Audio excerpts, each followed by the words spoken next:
I really cherish the multiculturalism in Australia, not just in the philosophical sense or conceptual sense, but it's tolerance. You know, people's difference and language difference, cultural difference, religious difference, all of that. So it's not going to be a barrier for people to get together, to marry each other. It's going to be a plus for us because that enriches our lives. Australia is being well known being a multicultural, people live together. Yeah, so even though that they might or might not know each culture very well, but we have more open-minded to listen or to accept people from different culture. I think that's right, and there's no discrimination when you go into a restaurant or anything along those lines because, again, we're so used to multiculturalism here that you can be in a restaurant with 20 different nations or different cultures at any one point in time.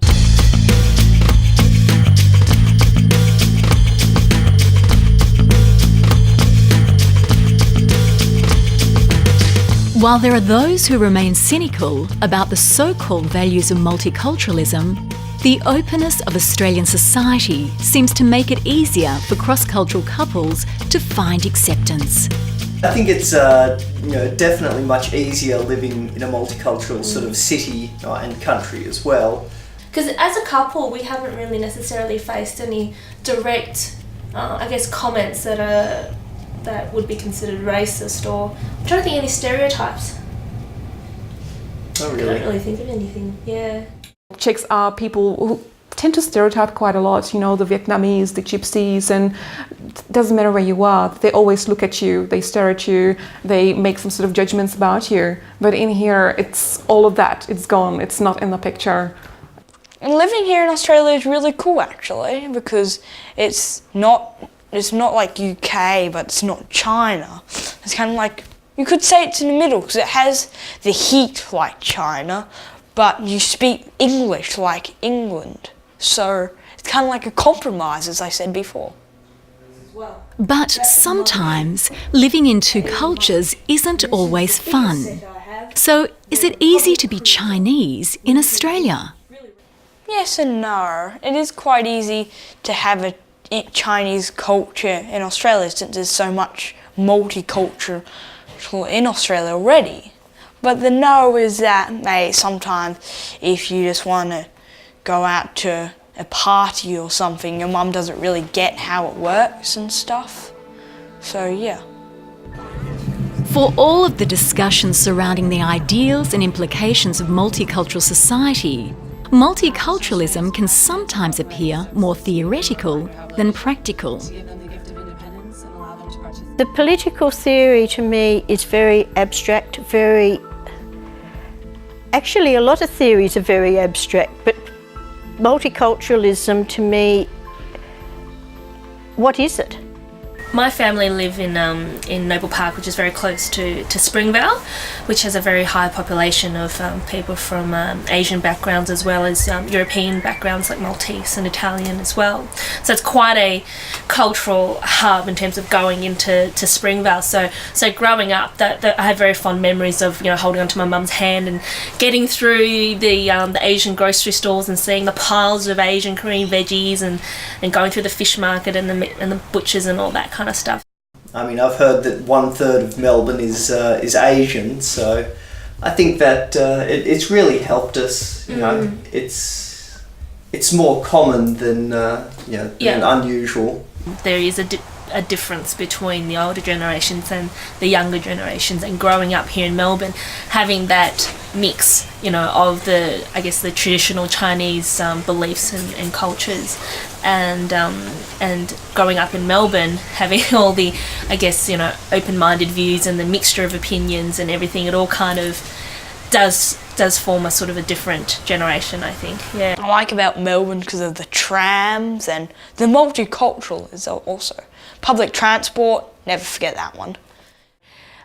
For me, I have quite a positive, positive kind of combination of balancing the Asian culture and, the modern kind of Australian culture in terms of the attitudes and values, I guess. Of all the issues that might confront a cross-cultural couple, language looms as the most obvious.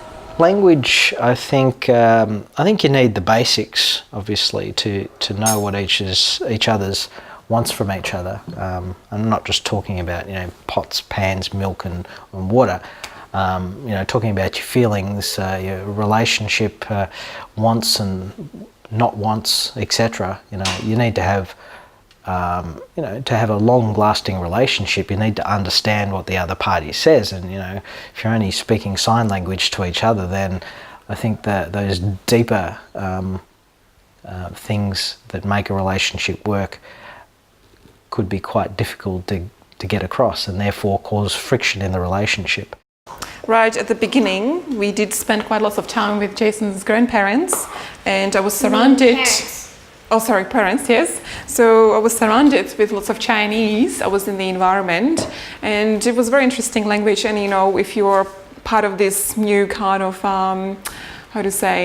new relationship where your husband is Chinese, I think you have to really learn about the culture, and probably language is one of the things that you have to learn as well. She knows how to speak Chinese, conversational. But it's not fluent Chinese. Yeah, Say something.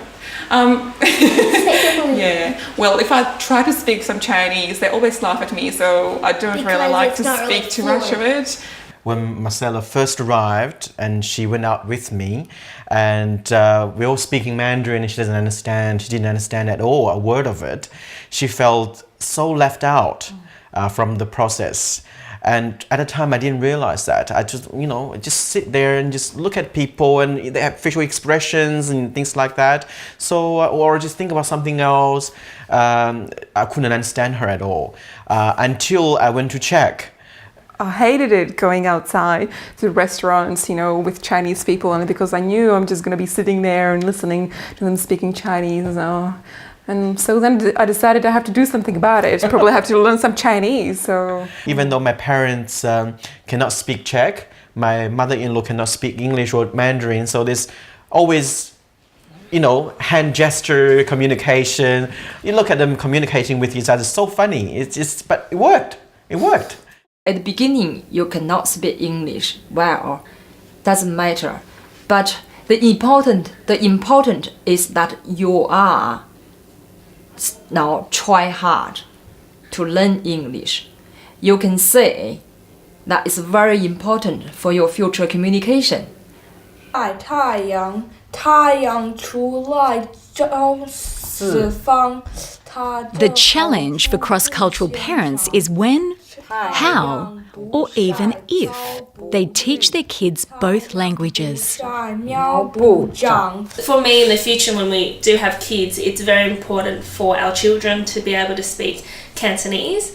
And it will be challenging because at home, obviously, we speak English to each other, but I will try and speak Cantonese to my child as much as possible. Yeah, I already know English really well because I'm speaking it right now, and I still learn it at school.